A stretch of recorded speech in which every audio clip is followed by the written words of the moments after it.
Okay, the era of just trading simple labor for money, it's completely dead. Let's explore why. Look at this. YouTube just wiped out 4.7 billion views of pure AI slop. Massive failure. Which raises a really fascinating question, right? Why did relying purely on AI completely backfire? Simple. It provided zero human value. Just a lazy content mill trying to game algorithms. People don't want robotic output.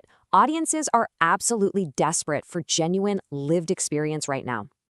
So you got to shift from being the builder executing tasks to the architect managing blueprints. Because here's where AI completely fails. It has absolutely no experiential grounding or concept of time.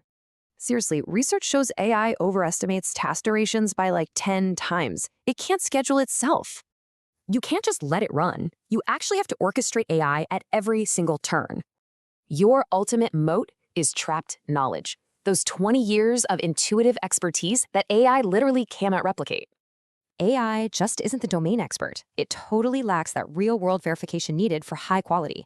The real secret? Extracting your deep, unique expertise and pairing it with AI's incredible execution speed. But watch out, using massive AI models for basic tasks hits you with a heavy planning tax. Smart architects route those simple tasks to smaller models. You save massive costs, but keep efficiency high. Basically, you become the strategic manager. You delegate to subagents, handle tools, and verify the puzzle pieces.